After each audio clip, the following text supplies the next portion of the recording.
Welcome to the February 15th ERC meeting. We could stand and pledge allegiance.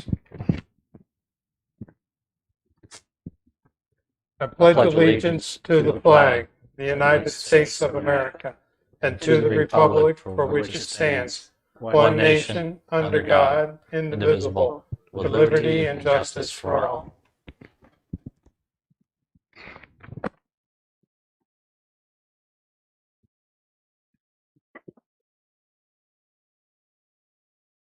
We have 5 people here today. We have a quorum.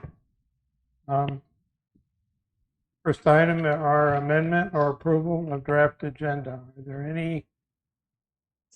anyone have any amendments? Mr. Chair, if I may, real quick, wanted to just, as we get into the draft agenda, realizing I made a mistake this morning, but also wanted to address something real quick that I plan on putting on the next month's agenda, unless we're prepared to do it today. First of all, we don't have the January 18, 2023 minutes. I did not attach these to this agenda packet, so we'll need to at least amend the agenda to remove that. I did talk to the chairman last week. They will be, I have them now. I didn't have them when I sent out this packet, so I will be getting those out to you so we can look to approve them at the March meeting. Ms. Sieben has graciously agreed to do the minutes for today's meeting. I don't know if everybody got it, but Mr. Levine, Steve, has not resigned from this committee or this committee, but he has resigned from secretarial duties. We can amend the agenda to discuss that today and fill that position if we're not ready, because we do have 2 members absent. I had thoughts to put that on the March meeting as well. And then if there's anything else that needs to be, but I wanted to touch base with y'all on that one before we got really started this morning. Good, thank you, Chad. Absolutely. Any comments to that? Just to be clear, because I'm sorry, I was writing. No, you're good. We're going to discuss the secretary position on the next agenda. Unless if this board is prepared to make that decision and go with it today. I know we have 2 members absent. I'm happy with either, but staff had thoughts to put it on the March meeting in hopes to have everybody here. But I could do it either way. I'm happy to do it either way. It's just up to you. Okay, However, the one thing I do need you to amend is to remove the January 18th meeting minutes, because I have not provided you a copy of those to be able to review and approve. do we need to motion and agree on that? Or? Yeah, you'll just do it all in one with the draft agenda, but that's one of the things I need to just amend, would be the removal of that. Well, I would move we accept the draft with that amendment.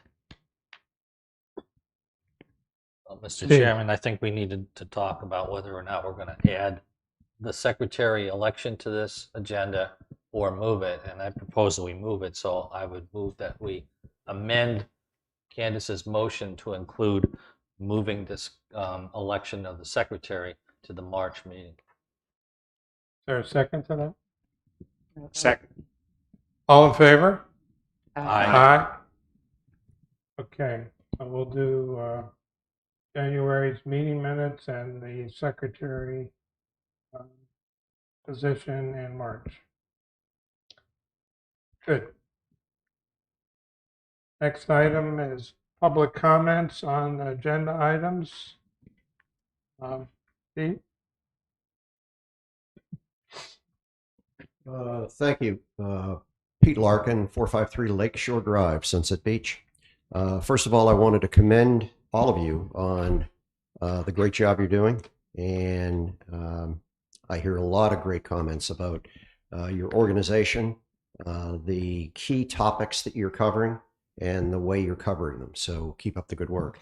The thing I wanted to bring up today is I wanted to thank you and town staff for allowing or providing the opportunity for our group, Sunset Vision, a local nonprofit, to be able to participate in your Arbor Day, Earth Day event in particular, and then some other events by us providing or us donating to the town 2 water bottle filling stations for the town park. We're going to install one. They have been delivered after your last meeting, and I was given the go-ahead from town staff. We've ordered them, and they were delivered last week. I've turned them over to the DPW.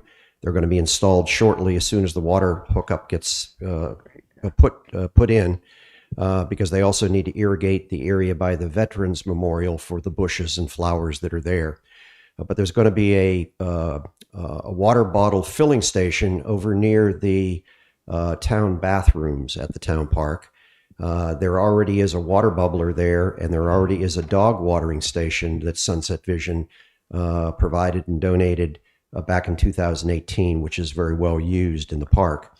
The second water bottle filling station is going to be down closer to the Veterans Memorial, really near the kiosks that's there. And it's going to have a water bottle filling station that has filtered water in it. It's going to have a regular water bubbler for all of us to use. It's going to have a handicap one that's a little bit lower, so it's wheelchair accessible. Then it's going to have in the back a dog watering bowl that will clean itself out. But anyway, thank you for the opportunity. It was, I think, your idea or the town staff idea to minimize the amount of single-use water bottles that really proliferate all of the events that we have in the town park. So I think these 2 stations will help achieve that. But thanks for the opportunity. Well, we thank Sunset Vision Yeah, for thank you. making that donation. Thank you. Just as a point, and I know that you guys are deeply involved in recycling, which I certainly couldn't support anymore. It's an awesome program, but it just seems that environmental issues like water bottle filling stations don't come at a low price, because they were probably close to $5,000 for the 2 of them, Wow. and that didn't include installation. So That's the filtration part of it, probably. well, they're screw-on filters that are good for 4,000 gallons of cycle, and so they'll be replaced periodically. But the filters are a smaller part of it; they're only $25 each. Oh, But it's the fountains that are. well, Again, thanks for the opportunity. thank you. Thank you. Pete, that was just really generous of Sunset Vision, so please thank your team. I appreciate that. I'll bring that word back to the board. But it's our donors through the town that attend our shows and dinners that honor citizens and the other things that we do during the course of the year. So it's our donations. So donate to Sunset Vision. And that was Chad's idea a couple of months ago to get a refilling bottle station over there. So Okay. Yeah. Well, thank you, Chad. Absolutely. I mean, it was one of those things where I went on vacation back in October and carrying as y'all see me carry my Yeti water bottle around all the dang time, having that opportunity and those resources to be able to use that. I mean, since COVID and the pandemic, people are wanting to use filtered watering stations. They want to get away from your generic water fountains because of, people put mouse on them. They don't know how to use them and stuff like that. So people are moving to those, and I was like, it'd be a good idea. The original ones I found, I sent it over to Lisa. They're about, I don't know what these things were made out of, but they were $6,000 a piece. And they were like, there's no way that was the ones Dustin and I looked at before Thanksgiving. But I'm glad Lisa was able to find them a whole lot cheaper than what I did. So again, thank you. Yep. You're welcome. Thank you. Mr. Chair, I need to run to my office and get 2 things real quick, and I'll be right back. Shall we wait for him? No. Continuing. Next item are the December 14th meeting minutes. Are there any changes that anyone feel need to be made for that? If not, I need a motion to approve the minutes. I make that motion. We accept and approve. Is there a second? Second. All in favor? Aye. Um, Next item is the Earth Day Arbor Day planning that Chad will start talking about. But we will wait for him.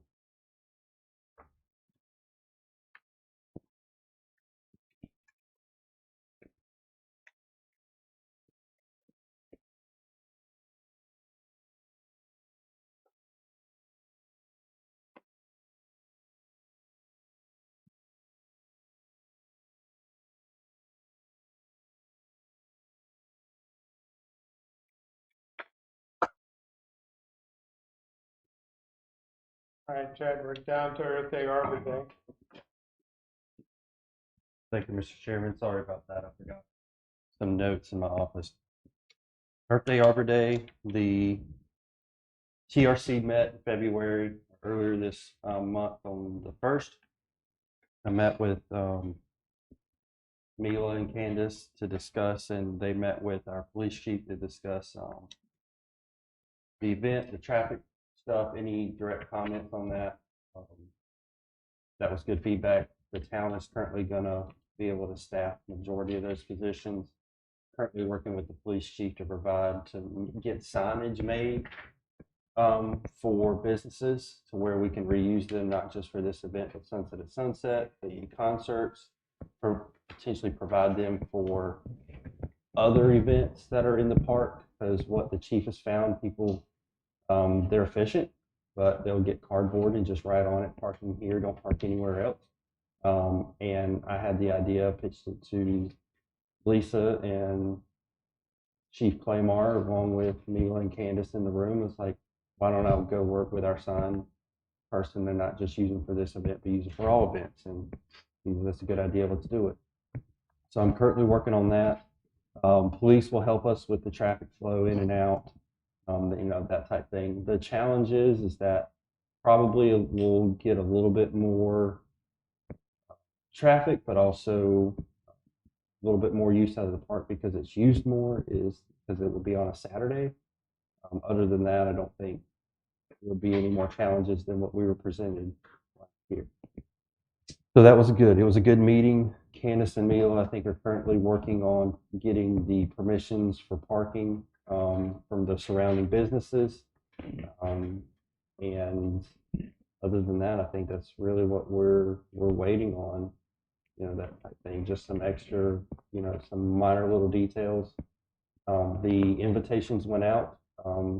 Two went out on 2 emails on my behalf. One had a March meeting apparently for it, and then quickly realized that we're not meeting in March. We are meeting in April. So I quickly corrected that humbly, and then I have forwarded probably close to maybe a dozen emails, probably not quite that many, but it's been almost, somewhere between 8 and 12 emails over to Candace, Rich, and Mila for people already saying, hey, I loved the event last year. I would love to do it again this year. So I don't know exactly who those are. I don't know if they've started compiling a list of who responded, but there has been a couple responded back with some conflicts, but we're starting to get some good feedback and signing up for that. So Mila, Candace, Rich, do y'all have anything for it? So Candace and I had really good meetings with the local businesses, and we have permissions to park from 4 of them, from Island Breeze, Bill's Seafood, Coastal Outfitters, and Mavericks Point. Dave's Outpost was very nice and friendly, but does not allow us to park. Also, we didn't just ask for parking. We told businesses that we would like their involvement in the event. And both Maverick and Bill's were very excited about maybe doing lunches, not serving them at the event, but being open so we can direct people there. And hopefully the ice cream shop will be open. So that's good. As far as responses, we have only 6 organizations confirming participation: Sunset Vision, Old Bridge Historical Society, North Carolina Agricultural Extension, to which extent, I don't know, but Christina Chota said that they would be happy to participate, and Candice probably can elaborate. Lord's Miracle Acre are very excited, and they said that they will bring little vegetable plantings as well to give away. Museum, I think it's Maritime Museum and Planetarium, the same person responded to, and Twin Lakes Conservation Association. So we have confirmation on that.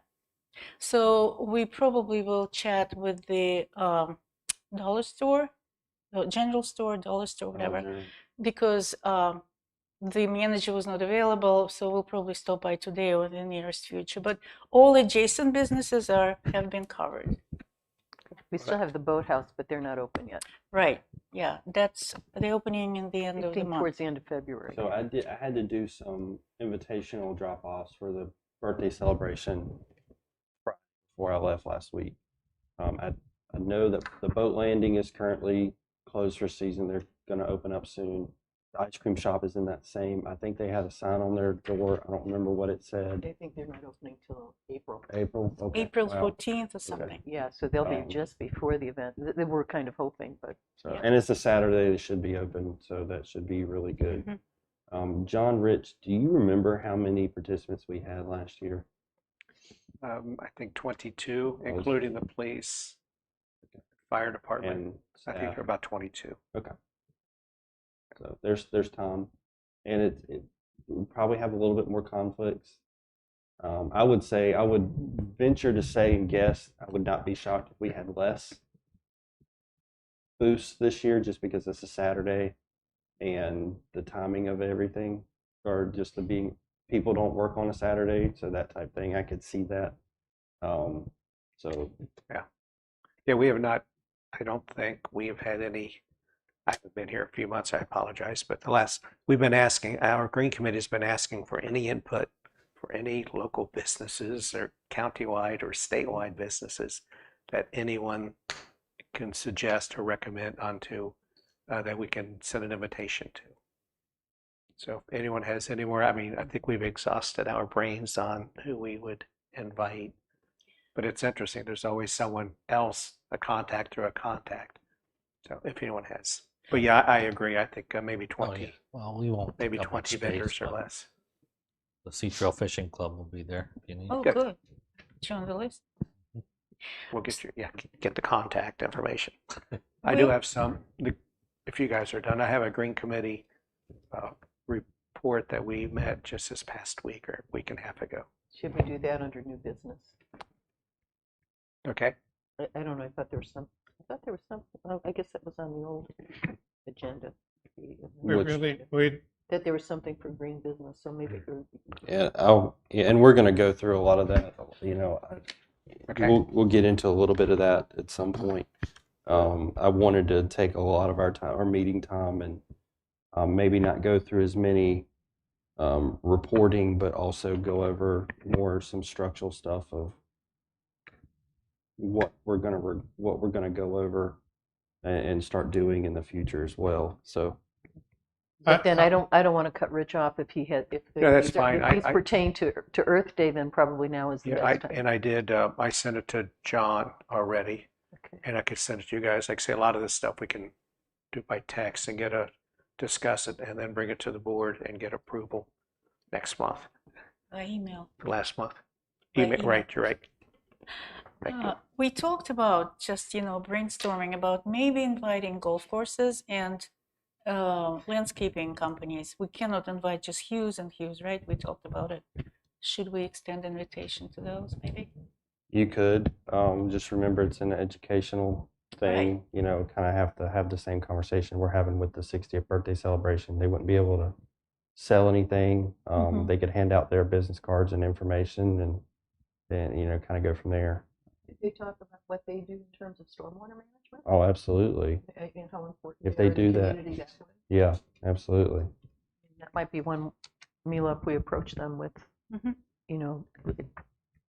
I don't think people think of them that way. I never did until I saw that river washing over the 18th. And before Green. we get done, I've got one more. I'll give you the information on, so we can send them out as well. Yeah, and Mila Brad, I don't know if you heard her first question, if we invite Hughes, which we have invited Hughes and Hughes, which already has an existing contract with the town.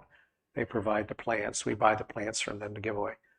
But if we invite Hughes and Hughes, do we need to invite other landscape companies or other retailers? I think if we were selling stuff, if they Okay. were, that type of thing would be a little bit different. Okay. Um, But if they're passing their card or information. yeah. All right, good. Thank you. And when I talked to Hughes and Hughes, because we were talking about the purchases, but I asked them if they did attend, would they maybe talk about the types of trees and things that are native and would do well in this area? Right. So that would be their focus, would be education. I'm hoping they would bring a dozen trees to give away, but Okay, dream on. yeah, natives. Got more discussion on Earth Day Arbor Day? All right. I just want to thank the Green Subcommittee for an extraordinary effort that you're putting forth to do this. Having been through this last year, I understand how much work it is, and thank you very much. Now, as I recall, we have no rain date, is that correct? True. So if this gets rained out, we're done. You could look at an alternative rain date. I would not suggest that Sunday the next day. Why So not? Could be rainy too. staff would be here. Okay. It'd be tough to get staff on a Sunday. Yeah, I know they do the sunset at sunset on a Sunday. Not Right. sunset's on a Oh, Saturday. is that Saturday? Saturday. Yeah. Saturday. Okay. Yeah. Okay. So, Right. yeah. Yeah. Something to think about. Our track record around here for rainouts is we have a pretty high batting average. 50-50. Yeah. So, okay. Next item is Tree City, USA. I put this on here and I put Rich and my names by it. And I just want to reiterate that we want the town to submit an application for membership in Tree City, USA. We've got until December 1st to do it. There are requirements that that have prevented this from happening in the past. The biggest part of this that we didn't understand before, and I think it's because they didn't make it real clear, is that the town needs to have an ordinance regarding trees on on town-owned property. And there needs to be a tree board or some part of the town government responsible for the care and maintenance of all trees. I think that the tree board, if we want to get outside people involved in it, that's going to take some work. And getting the community tree ordinance is going to take some work. So we need to follow up with Chad and Lisa and talk about this and how that fits into all the other things you're doing to Well, change the ordinances in the town. And I wrote down here on my notes that John Vera Richback and Chad Stardumsky, because I do need to meet with both of you. We need to figure out what this ordinance stuff looks like. The tree board could possibly be roped into this one. I think that would be potentially a simple fix. What that looks like. I need to also talk with the COG, who is in the middle of the rewrite with, as in looking at we have a tree and landscaping ordinance now. For some reason, if it's not specific enough, we can tweak that language to make it to that. And that's what I need to do some research on. I don't think it's rewriting a whole 5 pages of ordinance notes. I think it's just adding a sentence in there and then taking that to the planning board and council it would be pretty easy to justify that, but also need to make sure we're compliant with 160D, and also that we're not being too restricted to the point of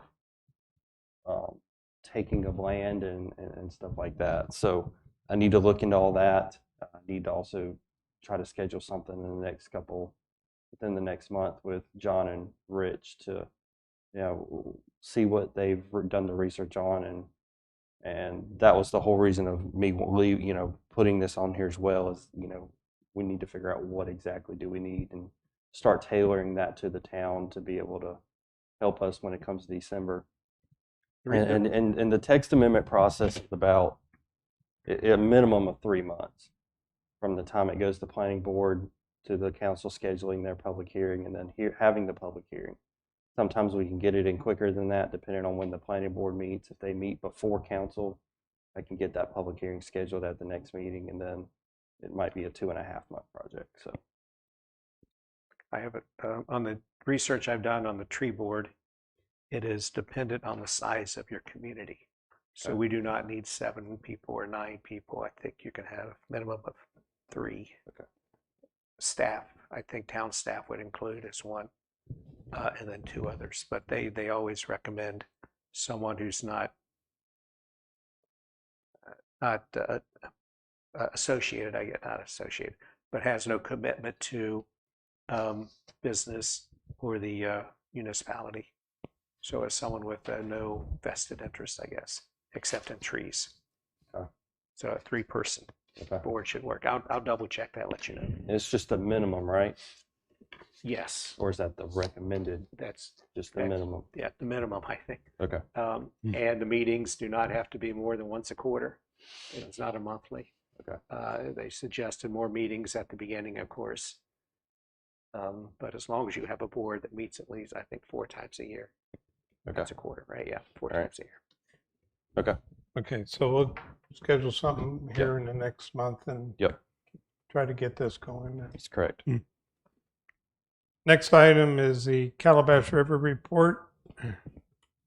The environmental subcommittee has put our heads together, following up on the experience with the report that we wrote for the town on the observations from Hurricane Ian. One of the things that came out of that report was the identification of the risk of Calabash River flooding along Shoreline Drive, not Shoreline Drive, along Lakeshore Drive, opposite the or from the 18th hole on the Oyster Bay Golf Course. And so we had recommended that this be added to the town's resilience strategy as a high priority effort. And in addition, we've drafted this this report expressing our concerns and the detailed reasons behind it. Basically, when you look at the flood maps from the Division of Coastal Management, from the National Hurricane Center, and from the Flood Information, Flood Risk Information System, they all show flooding over the 18th hole of the Oyster Bay Golf Course, over Lakeshore Drive into Twin Lakes West, and from there over the Oyster Bay Golf Course, hole number 1, into the irrigation pond, and into the Intracoastal Waterway. This isn't new information. I think this has been known by many people for a long time, but what raises a concern at this time is that the 179B bridge over the Calabash River is going to be closed for the next 2 to 3 hurricane seasons, beginning later on this year. And when that bridge is closed, flooding over Shoreline Drive West and Lakeshore Drive closes the only roads into or out of the communities west of that location. The communities in this area are part of the town of Sunset Beach, part of the town of Calabash, and they include ETJ communities for both Calabash and Sunset Beach. There's a lot of people that live out there that their properties will be isolated from emergency vehicle access or from evacuation. So as we've thought about this and looked at it, we also recognize that longer term, the predicted weather changes with increased storm activity and stronger hurricanes increase the risk of more frequent flooding from the Calabash River area along the same place. So during Hurricane Ian, this location is right across the street from where Candace lives. She observed the water up to the edge of the cart path. And the cart path is at an 8-foot elevation. The water did not overflow onto Lakeshore Drive.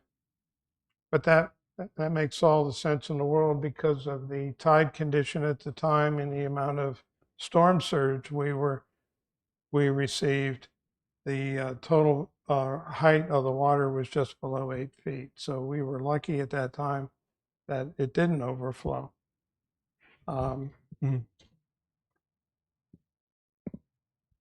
If it did overflow, that would impact the property at 605 Lakeshore Drive first.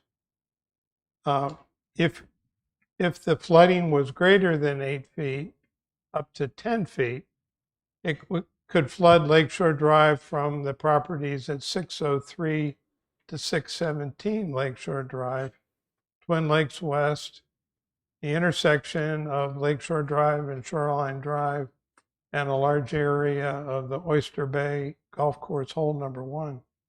All of these observations match the flood mapping, hurricane maps, and that information's all been provided in this packet. One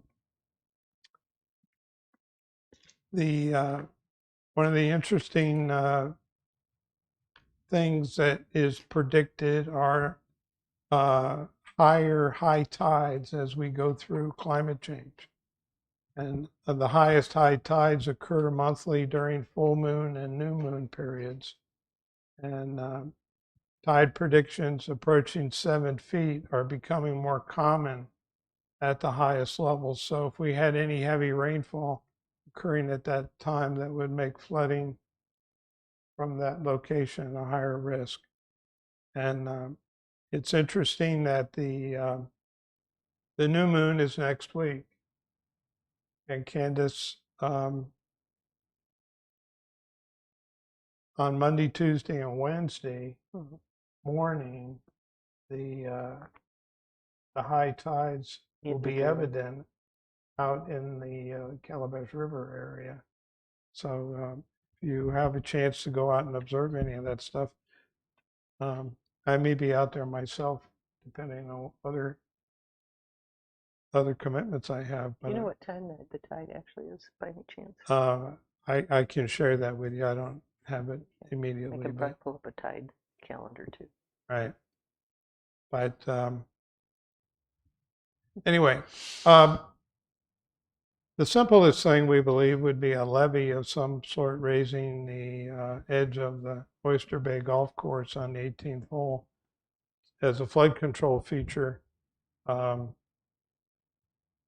And this would be a first line of control for category 1 and 2 storms or other severe weather flooding.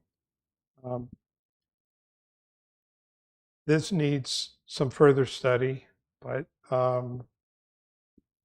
the geography of that area, I believe, would make this quite possible to be built into the golf course and could be done really fairly quickly if anyone was wanted to make it happen.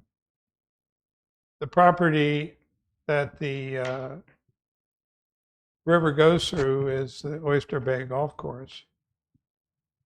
Lakeshore Drive is the Town of Sunset Beach roadway. Shoreline Drive is a NCDOT road. The Twin Lakes West is, or is soon to be, the property of the Town of Sunset Beach. So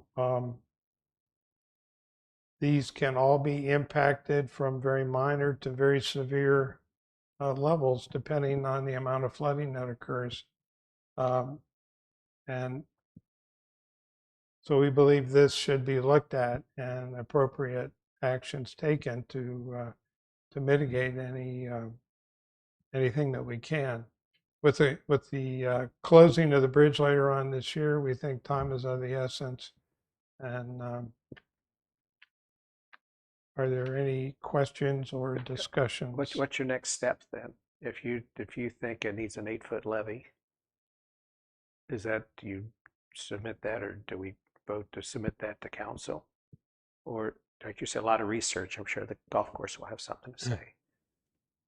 Well, if we all agree with this, what we will do is we'll submit this to staff and for discussion with the town council. And I believe the first thing that needs to be done is the town needs to talk to the owners of the property. And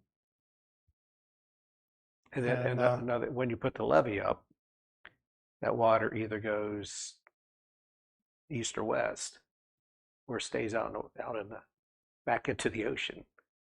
So what neighborhoods on either side are impacted? Exactly. Or is it needs a because lot it's of study. I'm sorry? It needs a lot of study. Okay. But that is the low point area. But if you block that, if you put up flood walls or flood protection there, you're going to put more water in other areas. But it's all a matter of elevation. Right. Mm-hmm. So if we agree on this, then I think we should raise this for discussion with the town staff I and think council. this will become more and more important as time goes on. So Yeah, I agree. I think we should do it. I would make a motion then that we submit this to town council and see how we can work with them to move this forward. Is there a second? I second. All in favor? Aye. Aye. Okay. Yeah, good research, John. Well, Steve and Steve have both contributed to this Good too. research, environmental committee. So that's good. And then how do we? Staff will take this information. I'll provide it to Lisa and Dustin to ultimately figure out if we can and how to implement it. One of the things that provide a huge challenge of this is, one, would be on a DOT road, DOT. The second part of dealing with private property. And third, cost.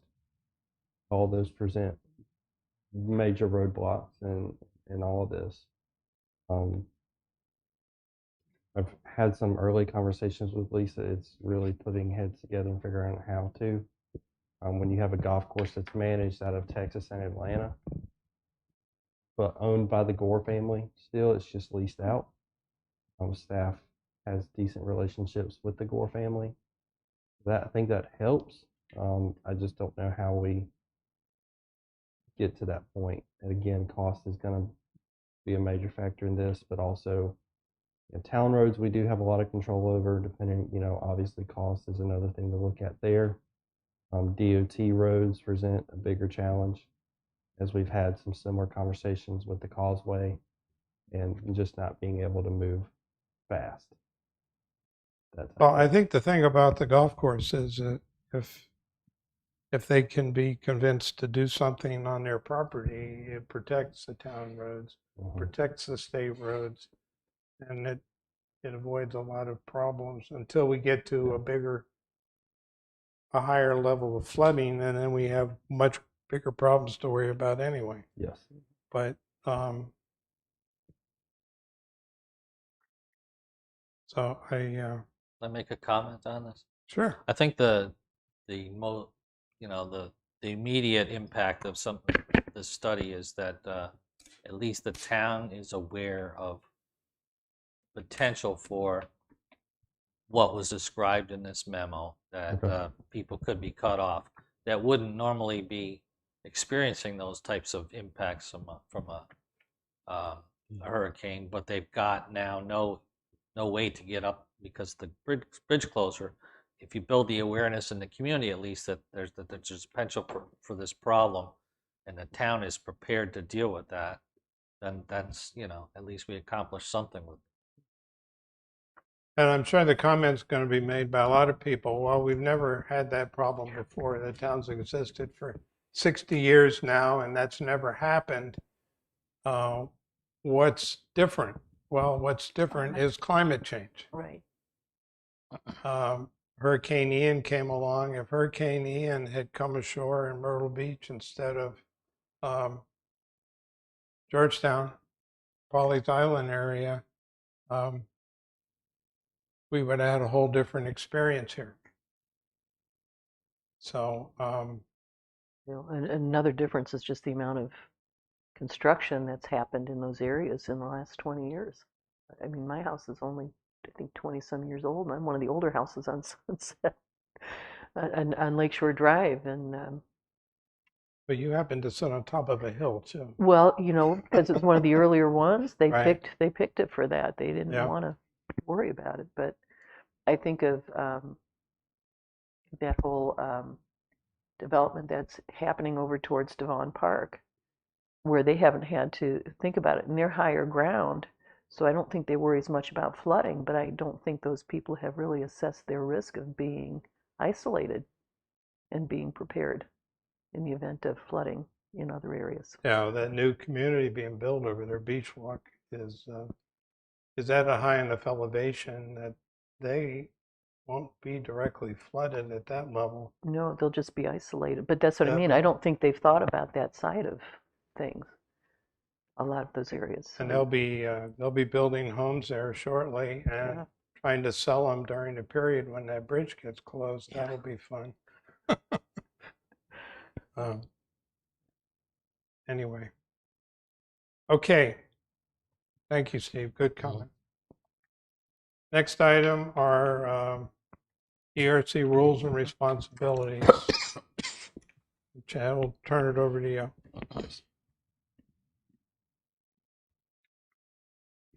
Thank you, Mr. Chairman. So, kind of give you a background of where this is coming from, and staff being completely open, transparent, honest with this board is when I look at my advisory boards, such as the planning board, it's easy for me to give them direction on what we do, move stuff up to council. I should have had this conversation with y'all and done this a year ago at the minimum, but also I struggle with direction with this board, but also looking at the rules and responsibility, give you directions, be more engaged with you, the information that you give to me, what to do with it, that type thing. Had a really good meeting with the chairman and the two vice chairs late last week when we set this agenda. And I was just open, honest. They were supportive, open and honest with me. So these rules and responsibilities, and it started with two one former council member, the other one currently council member, that sat down when this board was reintroduced to the town and restarted back up. John Corbett, Mr. Corbett, and Jan Harris decided to write this document and implement it. I met with Mr. Corbett. Lisa and I met with Mr. Corbett a couple weeks ago, and really to go through it page by page and was like, what did you mean when it came down to wording, and measures and stuff like that. So that's what I wanted to go over this with y'all today, where we're at. I've kind of recreated this document as well, because some of the stuff we'll go over has been done graciously by predecessors, former board, and stuff like that. So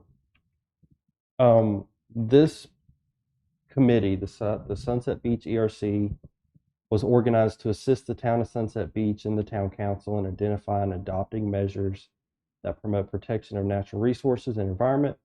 The SBERC shall work to preserve and enhance the town's ecosystem in conjunction with environmentally responsible growth development of the town.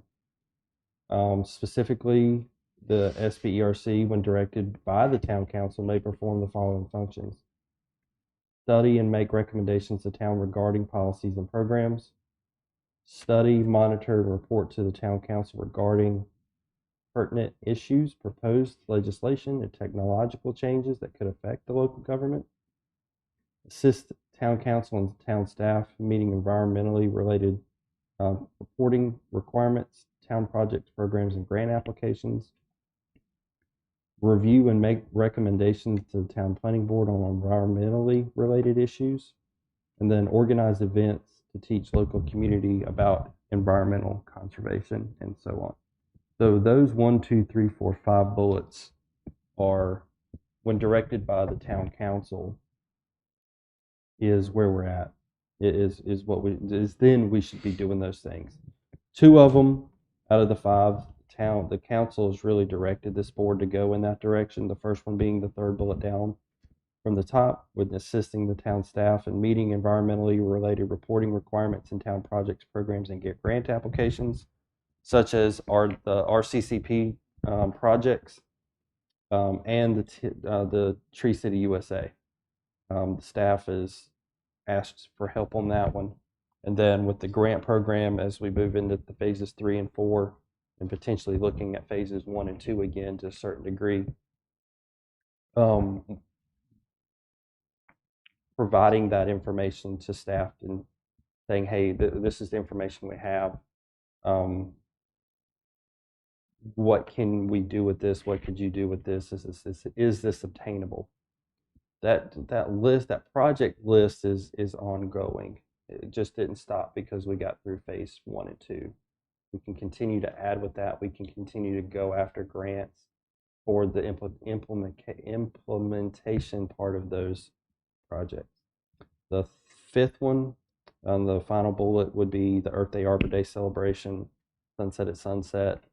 We'll get into this a little bit more detail in the last item on this agenda with events discussions. Excuse me.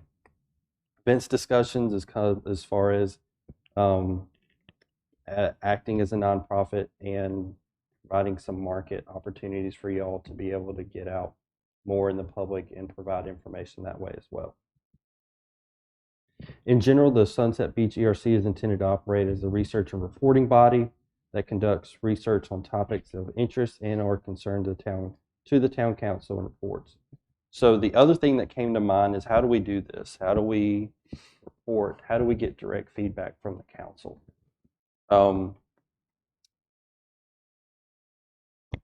to go into the second item in new business. I'm going to kind of merge these a little bit because I did write a staff report on this as well.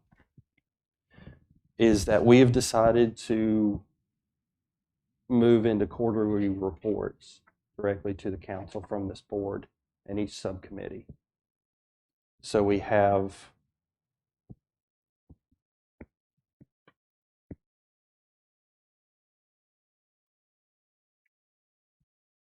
unpack it.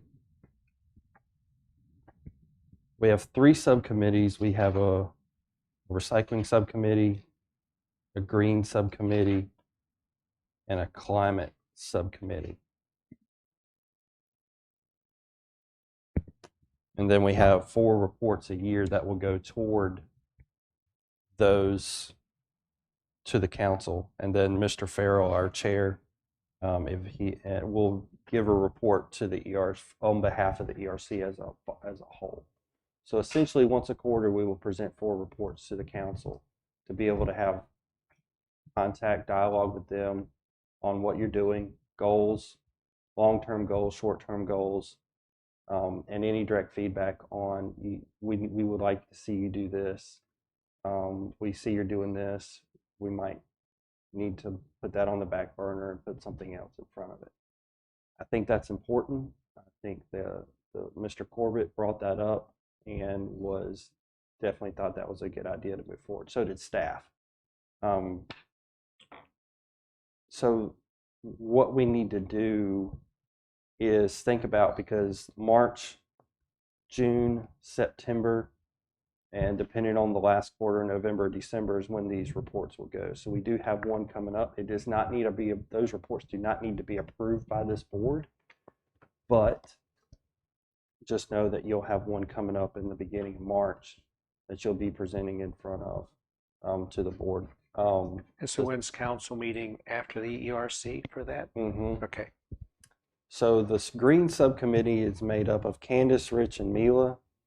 Climate is made up of Steve Hines, Steve Levine, and John Farrell. Recycling is John Farrell, Don Eggert, and Candace Sieben. I'm not necessarily asking for a chair of each board. You could go that route.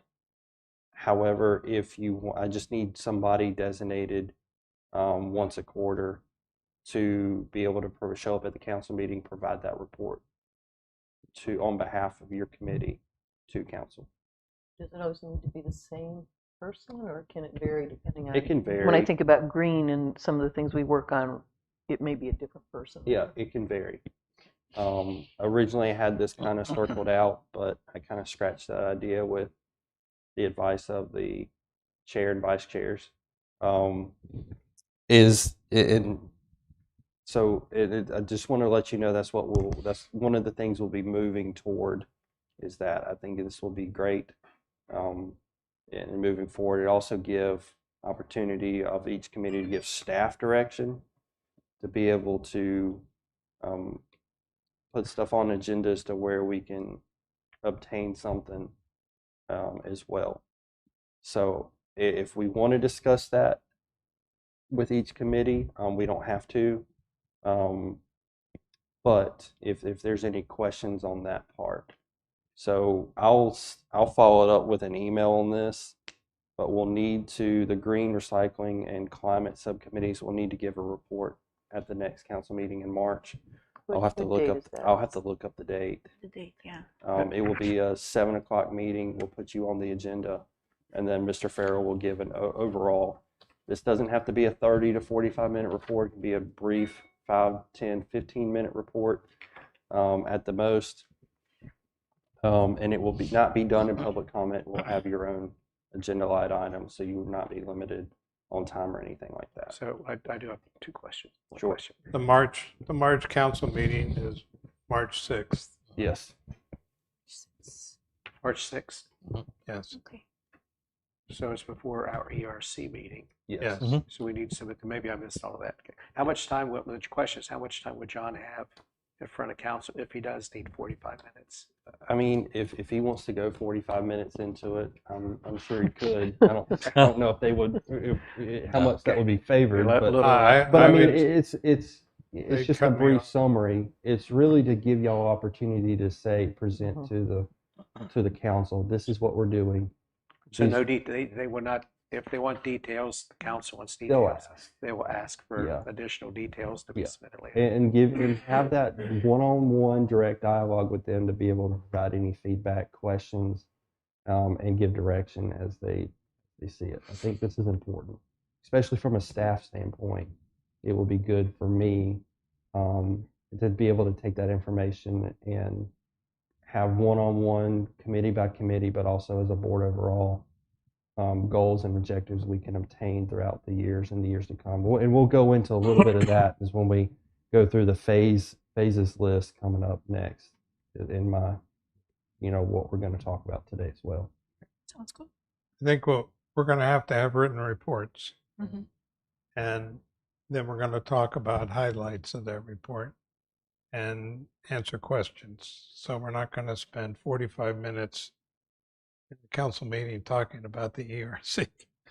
Oh, right. I will say we this. might get away with that once. Yeah.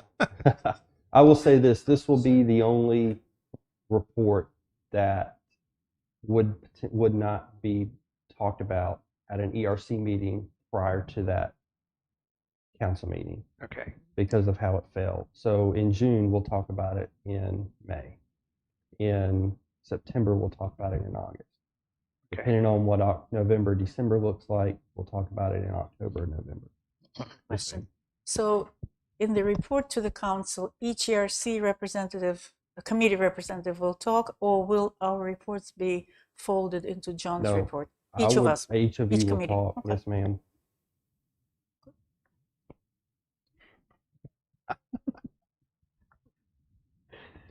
Okay. And again, I would change that recycling committee to the 3R committee. 3R committee. We need to move past recycling. 95%. Thank you, but we've already voted on the name. It's just the name. I thought we would do that only as. We voted on the name when we came up with the committees, didn't we? I think we left that. I thought that was only. We for kept it discussion. short and sweet for a I'm sorry? reason. We kept it short and sweet. Okay, all right. for a reason. Reuse, Yeah, if reduce. you never change, you never move forward, I think. Reuse, reduce, recycle. Reduce is what it should be. 3Rs. Reduce, reuse. We'll take that under advisement at Okay, the well, next thank you. Yeah, it's- recycling subcommittee meeting. So Okay, I'm on the wrong committee. No, no more. Thanks. the climate change mitigation program. This was a 4-phase program that was again, looked at and adopted by the council. And I went line by line item with Councilman Corbett with this. If you look at phase 1, that was supposed to be between February 19 and 2020. I can happily say that every one of those bullets, A through L, as they might still need tweaking every now and then, have been accomplished. I think that's a testament to town staff, ERC, council, planning board, everybody that was here before me, because I came in December of 2019 and was been here I came in here December 2020 and have been here since 2021, 2022, and now going into 2023. Phase 2 is where we're currently at now. We're in the years 2020 through 2025. Actions that will take some time to develop, organize, and perhaps fund. Some of this stuff has been check marked off. Again, tweaking. A couple of them I wanted to go off of is one will be, develop rain gutters and downspout plan for mainland and island. ERC will work in inventorying the town and homes currently that don't have downspout and stormwater control programs. This research and data will be provided back to the town for future knowledge. The ERC will also research grant programs and incentives for homes. So there are currently homes that were built prior to our stormwater ordinance, where you have to catch the first inch and a half of rainfall in every new house built with infiltration programs, rain gutters, potentially rain gardens, rain barrels, stuff like that. With a lot of that, you have your downspouts connected into the ground. Homes that were built before that ordinance was into effect to some degree, did not have to comply. We can't get into making them comply now. However, we can inventory them. And as they do alterations, some complete tear downs and rebuilds, we can then enforce the ordinance to make them comply. So staff having that knowledge in the future is going to be beneficial, to where we can say you didn't have this then, but you're going to have to require this now. Some of the stuff that we're seeing with additions being built, the additions have to be built to those standards where you have to control the new part. The old part is not required to be brought up to that standard. So the mandatory part of it becomes tricky and hard, because you just can't go make somebody do it because it's a legal nonconformity, or grandfathered is another term that I try to not to use, but it's easiest for other people to understand. So that will be good. Again, the other good one is exploring limited use I wrote out banning but definitely exploring banning and limiting single-use plastics. Getting creative and on how to do that. It's definitely something that we see in other parts of the country, such as in the Northeast, that already has done this. I think Mr. Farrell and I had this conversation. I think South Carolina has already taken measures to do this. So I think it starts from a legislative point of view. I think it potentially could start with a local ordinance. Could we even do this as a local municipality? What are the other municipalities doing around this area in the state when it comes to single-use plastics? It's definitely something I'm going to start asking some questions on. But how do we get in front of the 8 ball instead of behind it? I think that's going to be good. And I'm going to need your help with that. I know the Dollar General or whatever, that whoever owns those stores, their CEO or their board has said reusable bags. They want them to cut out. Could be by 2050, I don't know, but they want them to reduce and cancel. So already, Yeah. one of our major stores here has a director from their board. That's awesome. And we have a buku of them upstairs. So, you know, if you want to start using them, handing them out, we definitely have plenty of upstairs that are available to do that. And once we get through those, we'll definitely probably be ordering more. The screening is already done for those, so probably cheaper and quicker. Or I wouldn't say that, but I would definitely say probably cheaper because we wouldn't have to pay for the screen or setup costs. We can just order bags. This is the part we'll probably need the most help, is explore technological advances applicable to environmentally related issues to Sunset Beach and report back to staff. Staff will use information on how to implement. When it comes to technological advances, outside of being able to use this stuff more effectively in my phone with an iPencil and stuff like that, when it comes to implementing that toward environmentally advancements, your town planner becomes very lost very quickly. I'm just being, honest, and that's where I'm gonna, we've got 7 very smart, capable members up here that, Steve Hines tells me don't sell myself short when it comes to this stuff. Not the tallest person in the room anymore. So what are environmentally related issues? Are there 5 or 6? I mean, we have flooding, we have animals dying, all these things. I would say great question. I think it can be. I don't think we need to limit ourselves. Okay. But I'm not gonna limit y'all on that. I mean, it's whatever information. It's taking the information such as the Calabash River report, stuff like that, giving it to the staff and try to figure out something to do with it, and maybe lean on y'all more on how to implement that. There's definitely always going to be challenges in the way, but how do we get around those challenges? Such as the causeway, with it being a DOT road, again, you're working with DOT and costs. And a major undertaking. You look at the Calabash River report and you look at a levee where you have private property costs, potentially DOT and town roads, stuff like that. I think the more information that's provided, it's one of those things where I don't like taking something to somebody, this is a problem, without finding a solution, but sometimes that's where it starts. And part of it is identifying the problems. Yes. And recognizing that the problem can't be fixed quickly. Yes. And consequently, people that live in the community need to be told, hey, you've lived here 20 years, things are going to be different than they've been for 20 years. If we get a big storm coming up and you're recommended to evacuate, please seriously consider doing that because you may get cut off. Yeah. And because of the bridge closing and flooding on roadways, yes, they can't be fixed quickly. That's correct. So people need to be informed of. It's informed, and we get a lot of our information, especially on our emergency management side. I know Mr. Larkin's sitting in the crowd, and he can hopefully nod his head on this. It starts from the top. It starts from the emergency management of the state. It filters down through each county. Then the counties give it to each local municipality. A lot of municipalities have their own emergency management or EOC, Emergency Operations Center, that also filters from the bottom up. You know, you have your locals ERC that have local emergency plans that are enacted.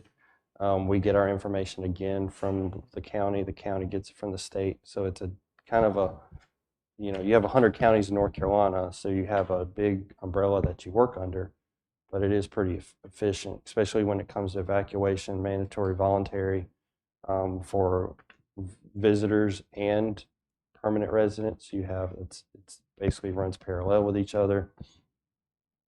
But also when it comes to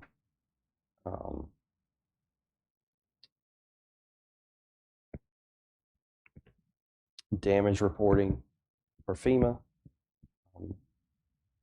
and monitoring that. So there's a plan. It's implemented by town staff, the mayor, and stuff like that. We've experienced the past couple hurricanes that we've had, to having pretty much on a scale of minimum damage, but more flooding, especially when you look at Florence, and you look at Ian, you look at Matthew, you look at Isaias. I don't think we've had really one that's done a lot of wind damage to the extent of, you know, Category 3 hurricane since Bertha or Fran. Am I right on that, Pete?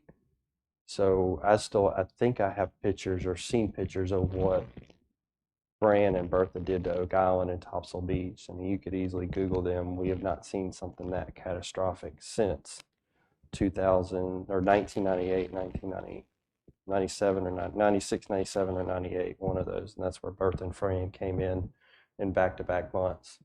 Or Hugo, you know, when it hit Charleston and came out, I think that was 89 or 90. We've been very lucky there. It does start with having this information, but also listening to the evacuation reports. If you think that before these problems can be fixed, if you think you're going to be find yourself into these situations, you need to listen to the local authorities and evacuate to where you're not, you know, hindered by that. I know that's easier said than done, but it's something, you know, living in a beach community, that's something that we need to take into consideration with this as well. So does the town of Sunset Beach determine the evacuation orders for Sunset Beach, or does that come down from the It county? starts with a state of emergency. I would say the information we get from the county and state, then, yeah, starts with the governor, and then it's definitely filtered into the local municipalities on guidance from the state and the county on, you need to start doing some type of evacuations, and then probably told at some point you need to start doing mandatory evacuations in your areas because you're going to project it to get hit really hard. Am I right on that? So you can't make people, but you can strongly enforce it. But when I look at what John's telling us with this ERC report on Calabash River flooding in conjunction with 179, that bridge closing over the Calabash River, and kind of a whole different picture. Do you guys make the state aware that, hey, evacuation needs may change down here because now we don't have? Yeah, I mean, we were short-sighted with Ian. Yeah. However, you start looking at potentially earlier evacuations or taking those preparations upon yourself before the town potentially does it, or the town has to take that in consideration. We're looking at 18 months, so I think that's what, 2 hurricane seasons that we're potentially looking at, that where the bridge being down. It's just going to, from the roundabout west, you're going to have to look at evacuating probably a little bit earlier, having a little bit more patience to get out of town, depending on where you're going. What are the tripwires? Usually, NOAA sends out information, and you can follow the radar from NOAA Hurricane Center. Mm-hmm. And usually, there are tripwires like 72 hours out, 48 mm-hmm. hours out. The county, the state, the governor takes all that in consideration, along with the state's emergency operation manager. The state has, I don't know if he's a chairman or he's an emergency operation head overall the whole entire state, mm-hmm. who has communication directly with EM directors over those counties. Mm-hmm. Your conference calls, that's mainly how this is done. this town staff is on numerous daily, hourly meetings with Brunswick County Emergency Operations on the up to speed information we get when we get into snow, ice, and hurricane situations. That's where that and that's where just that information comes from. It's hard though if you look at Ian and the Yeah, the short 48-hour out, yeah, 24-hour out was just didn't align with the path. no, And then the flooding can always come after, Yeah, the not even coastal at the time of flooding. the hurricanes. Yeah. So I mean, it's not perfect, but Yeah. it is pretty effective. You know, I know at some point it gets to a point once the wind speed gets up to sustained that the fire EM do not go out and assist calls during that time. And that's what you try to prevent. You don't want somebody in a situation where our emergency people are not responding to calls and you're trapped. That's ultimately what they're trying to stay away from. And you know, that's where you can't make people do it, but that's where the mandatory evacuations come from, because you don't want our citizens to be in those type situations where they can't get help when they need it, or you're putting staff in danger for those specific reasons as well. So phase 3 of this project is putting us into years 2025 to 2040. We looked at, you know, a bulkhead implementation program, you know, research what that looks like. I don't know if it will be an actual bulkhead research program. I think it will be probably a research, how can we be more coastal flooding, especially over on North Shore and Riverside, over on the island. How can we be a little bit more coastal flooding resilient? So this also ties into our resilient programs and projects list that we continue to update the town on. Continue to construct living shorelines, and also work with staff to develop more on this list. You know, staff is, and then if you look at phase 4, which would be 2040 and beyond, what of our long range measures, complete infrastructure modifications, work with staff to develop more on that list. Staff is going to continue to start seeking educational opportunities of conferences on how to attend. I did have one that I could have attended coming up in March or May in Washington. However, with timing of everything, vacations and stuff like that coming up, and costs, because I did not factor that into my budget, it was almost a $5,000 trip for one person to go. So I will definitely be seeking opportunities to factor that into my budget for next year. These conferences are good. They're good for networking, but also good information to where I can bring back. So staff will be looking into those as well. So that is that. Is there any questions on that? As we talked the other day, I think doing all this with quarterly basis to the council is an excellent idea. And using the outline of this climate mitigation program is a great way to report back to the council.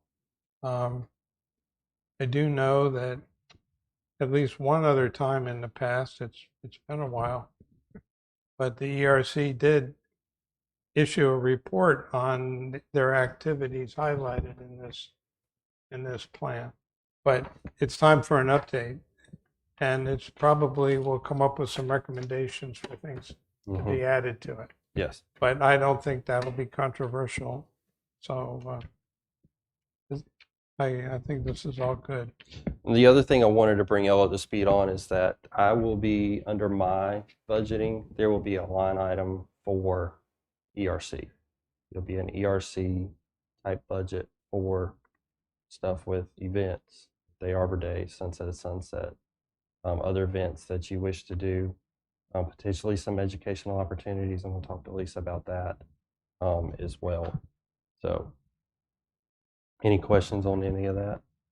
Steve, Yeah, I just had some things came to mind when you were going through everything. But one thing I had a question about was living shorelines. We had this project that a bunch of volunteers lined up to do, and we didn't finish it. Okay. So, is there any plan for finishing what I will we- ask, I will, since I'm not directly involved with that, and that's when I say, let me ask Lisa, because on stuff like that, I'm not involved with. I will reach out to Lisa with that.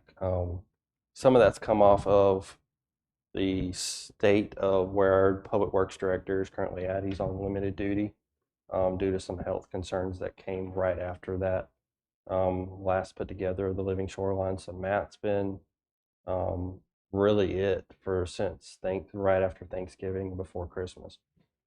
We are in full blown dredge mode. I know dredging's going on daily. We had 2 barges delivered to the island over the other day before anybody woke up. I think they were delivered over the bridge around 5, 6 o'clock in the morning. Those were some fun phone calls to figure out what the heck was going on.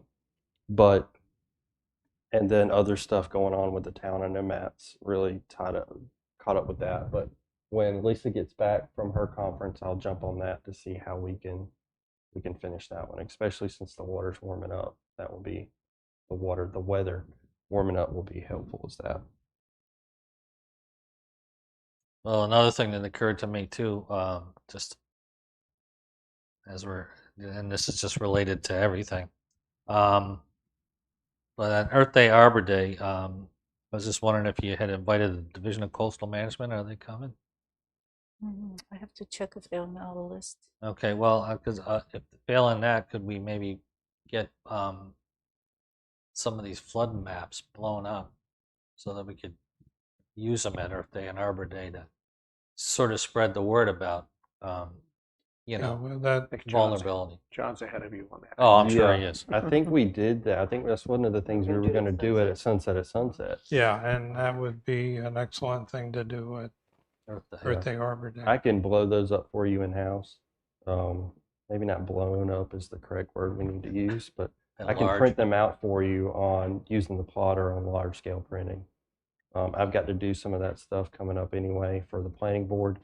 But it's pretty easy for me to take my thumb drive and go across the hall and print. As long as we have ink, I can get it printed for I you. think the second part of that, though, is how do we best display them, because we don't have an individual booth, so we'll be in town booth or not. It's just something to think about. How Yeah. will we actually use those at it? Because I think that's critical to have it. Yeah. That would, I mean, it's just such an eye opener for me to look at that. Well, that's what I was thinking about. Yeah, That's one of the exactly. things that if you were to, it's a great tool to use. It's if you want to write this down, it's if you Google FRIS in all capital, the flood rating insurance. Yeah. Frizz, no, not FRIF. It's FRIS, Frizz, the flood rating insurance system. And it'll come up, it'll have the state of North Carolina. You click on North Carolina, or North Carolina will already be populated up. And then you can go to each county and zoom in, and you can see the floodways and the flood zones throughout the whole entire county, but also any county in the whole entire state. It's already mapped out digitally. I use it on a daily basis. And you can even click on your specific property or any specific property and tell you what flood zone you're in and if there's any attachments to that property through that website. Updated weekly? No, it's updated currently. Okay. It's very well maintained. It's a great tool. With the update of the revision 4 to the Calabash River that I emailed to everybody, the last page of that, this image is from the FRIS website. And the fris.nc.gov is at the top. And if you go there and Google around in it, or work through it, there's a lot of really interesting information there. Do they have one of those QR codes I mean, I'm serious. It might be a No, way for it's an easy thing to do, but yeah, that's something we need to come up with. so that people could easily have a way to pull that Right. up and educate themselves. I think that's Yep. super.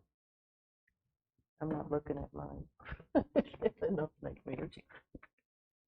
Yeah, let me say one thing if I can. Chad, for phase 2, we're in now, developing rain garden and downspout plan. Assuming that's by computer listing somewhere. But can we add to that the nature-based solutions?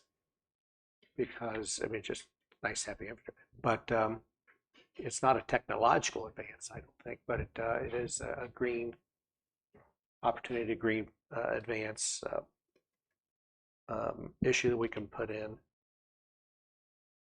Because it's just not about where the water goes off your house into the ground, into your swales, into your backyard. But, and that's an issue California's, I'll talk too long, issue California's having is that the water is just going straight out to the ocean, carrying topsoil and everything, because for 50 years, 100 years, they've directed the water that way. They do not have enough reservoirs and not. So it's something I think, especially with the new development. I think I think I mentioned this to you. Our developer had to put swales into our backyard, had to be on this plat. And I know retention ponds are mandatory. But if there's more neighborhoods developers can use, Yes. if they're taking out the, okay. Yeah, like So- I said, that would be great. A lot of people don't know is that I worked with John Michaud not only here, but when I was with Oak Island.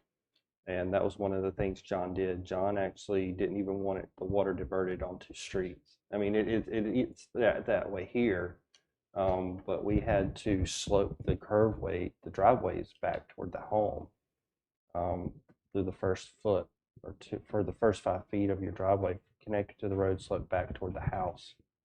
So some of these things where you had a 1990 model Cadillac that was low on the ground, you were losing a bumper on some driveway instances. But he really did a good job of implementing that to the town, and the stormwater situation. He wanted it all kept on as much as we could. Now you're looking at 1.5 inches in a 24-hour period. We get a gully washer that's going to have 4 to 6 inches in a 24-hour period. Obviously, third or a quarter that's going to be collected. So it's not a perfect system, but it does bring it up to standards of what I think the state system looks like. So, but yeah, absolutely, we could add that.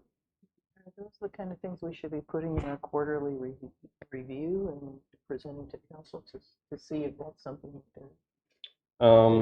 they say, yeah, go ahead, or you can just decide? No, I think it's something that needs to be presented to staff and to the council. It's like, hey, is this important? Do we need to go through with this?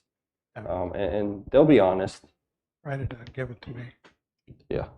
Write out your idea, your thoughts, and because we'll put that into the report in March. So you'll need that in the next 2 weeks or so, right? Yep. Right. Or you could do it for the one in June. If it's not something that's fleshed out enough for now, it can go in the next time, right? Doesn't have to be in the March.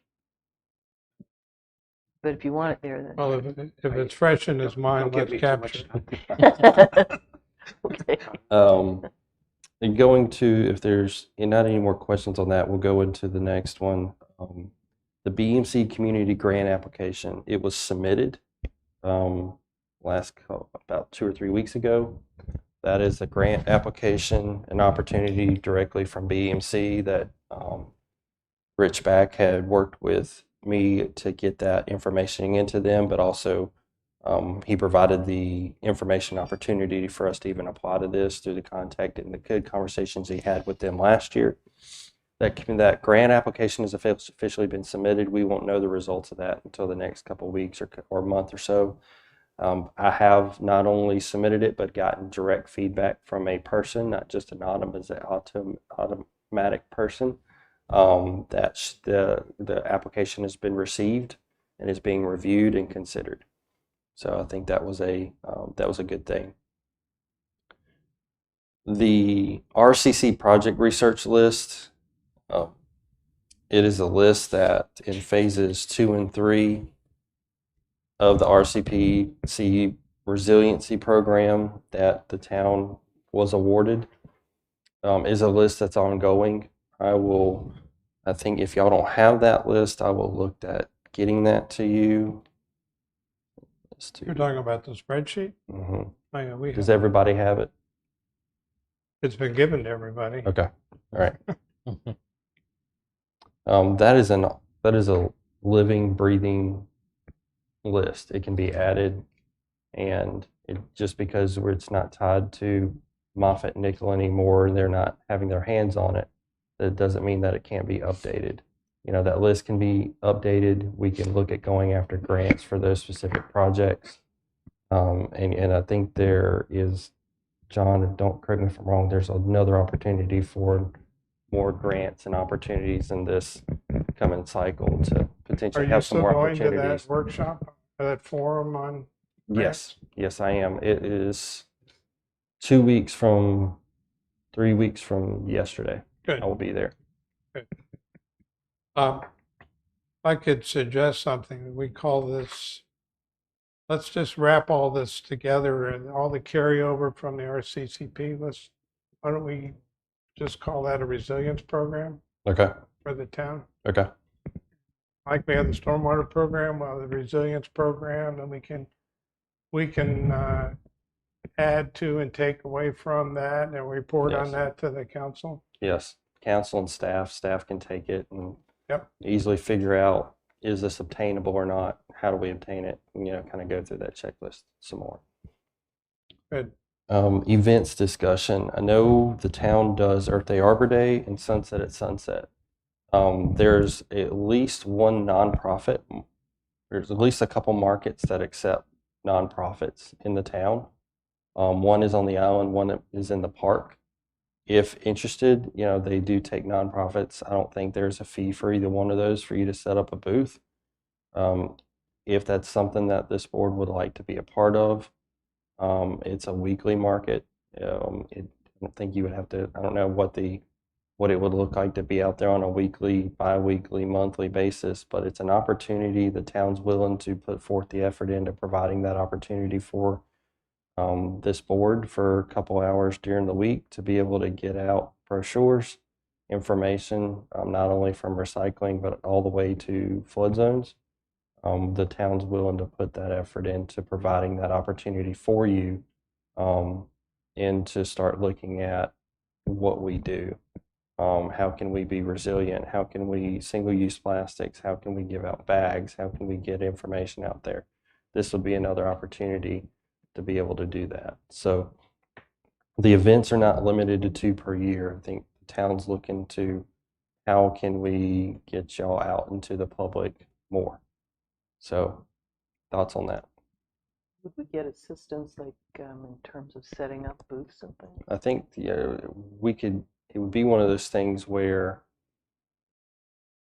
the Sunset at Sunset and Earth Day Arbor Day are events put on by the town. These are put on by If I go to town market, 501(c)(3)s people are or there with booths. nonprofits. Yeah. We could look at providing the stuff for you where you can take it out there, that type thing, or what would setup look like for y'all specifically. We can look into that and see how we can help. Basically, it would be y'all out there and during the day and providing information out to the public as it's presented to you. And if we get donations of trees or shrubs, nice way to hand them out as a Yeah. surprise, right? Absolutely. I guess as I've thought about this, several ways to handle this. We could handle it like we will on Earth Day, Arbor Day, or Sunset at Sunset, and try to cover all the bases. Or with weekly markets, we could say 1 week is the green subcommittee, week is climate, 1 week is recycling, and it kind of spreads out the. There's a lot of weeks in the summer. There's a lot of weeks, and we don't have to be out there every Right. week. But and I don't know what the rain out record is, but Right. there's not 100% of the events that occur. So I It's think an- we've got a lot of the materials that could be used there. Yes. It's just a commitment of the time. Now, one question has always been, because we are subject to public meeting laws, we couldn't really have more than 3 people there at one time. That's correct. So if we did it on a subcommittee basis, then we can not worry about that. But It's another opportunity more than twice a year for town events and more than once a month behind a YouTube channel to get out there in the public. I think it's a great way to have access and provide information. And I like the idea of rotating, because if I think about town market, I don't go all the time, but I go maybe once a month, and a lot of them are the same booths, and if you're already familiar with it, you may not go back. Be nice if we're rotating, because then people be, oh, I wonder what they're doing over there this month or Oh, this right, week. I think that what we ought to do is think about this and maybe develop some sort of a plan for outreach. Yeah. Try to be a little more strategic about it. Because I think you're going to burn everybody out pretty quickly if you try to, you're out there every week. You're going to start out, going great guns in the beginning, and then by August, nobody's going to show up. Mhm. So I think we ought to give a little more thought and really come up with a plan for how we want to do outreach. Absolutely. And there are opportunities if we wanted to. Don brought this up. His church, I think, does a recycling. You bring in your TVs, bring in your computers once a year, I think. But if the town wanted to, or the recycling committee wanted to recycle small electronics at the event, at one of those shows, at one of those markets, that would not require a person. That would require a recycling box or something, maybe a recycling committee or a town staff. You probably would require a person, because you have to supervise what's going in there.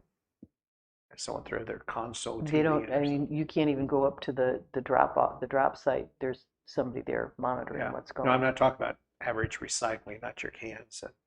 I understand that, but even if you're Okay. talking about small electronics, you need somebody watching to see Okay. what's going in there. Yeah, that's You true. don't want them dropping their car battery in there that we don't have a Right, way to yeah. get rid of. So. Yeah, that's true. yeah, I would But I rather like Steve's direct idea. them as to where to take it than to be the collector of that. Whether you can't drop off electronics can you at those Yeah. recycling places? Okay. Oh, yeah. Okay. But if Chad, the reason I thought that Chad mentioned we have 2 events, well, September 15th or whatever day that Don said, National Recycling Day. That would be something that this committee, I'm thinking that's was it in November? Isn't that when Yeah, we moved whenever our it was, meeting? yeah, But last at fall. any rate. but anyway, But so that would be it a would third event if we could add it. Chad, I think it might help us to know what other things are planned in the park. So as we have our discussion about how do we plan out where we might be best involved.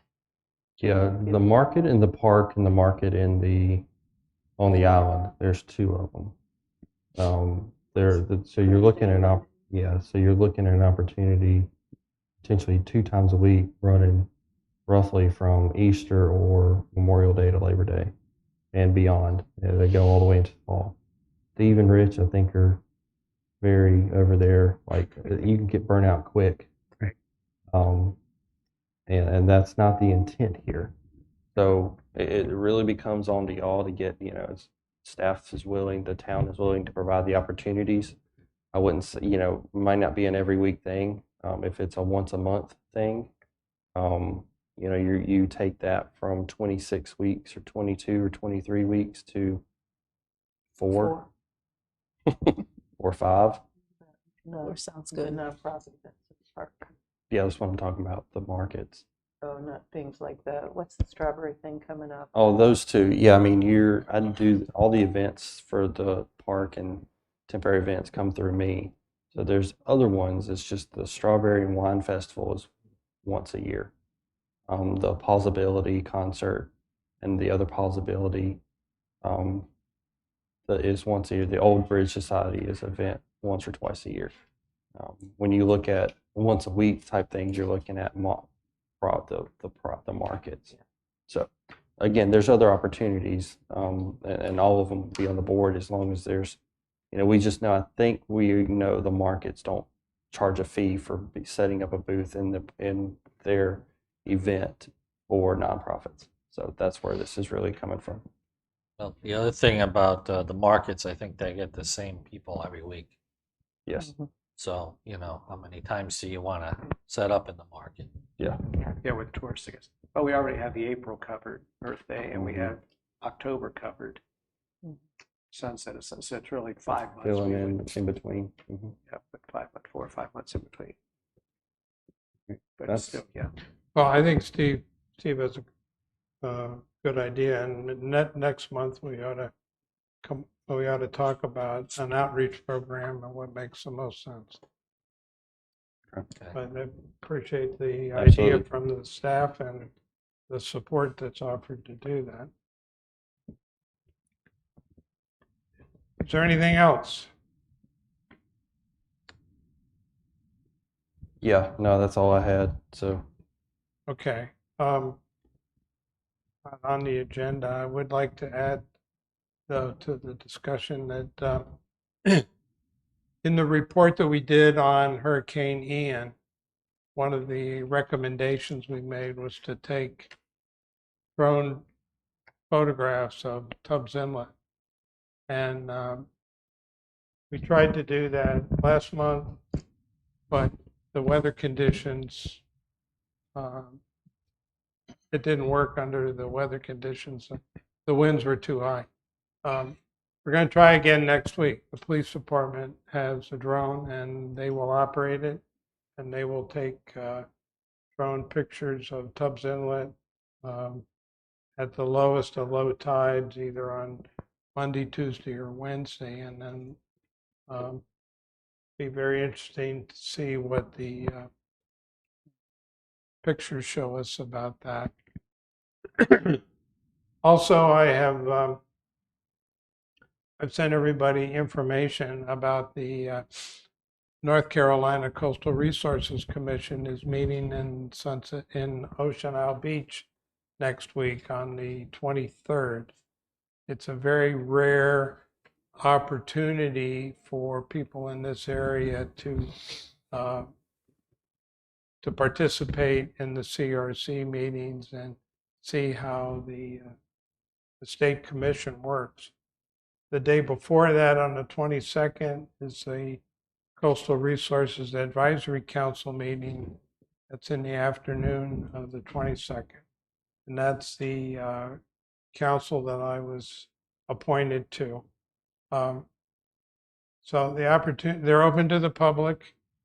After the CRAC meeting, there'll be a tour of the terminal groin at Ocean Isle Beach. That's also open to the public. I don't know how they're going to work it. I will tell you that neither of these meetings are extremely entertaining. So, but I've been to a couple of the CRC meetings, and to watch the process of the CRC is just really fascinating to me. And the links on the agenda website have the documents that will be presented and discussed with the commissioners, and you get to hear them talk and understand better about what's important and how they look at things. So these meetings are normally held in Wilmington or up in Morehead City. So it's just a rare opportunity that it comes down into our area. Something to consider. Public comments? No comments. All right. Do I have a motion to adjourn? I make a motion. We adjourn. Do I have a second? Second. All in favor? Aye. Aye. Aye.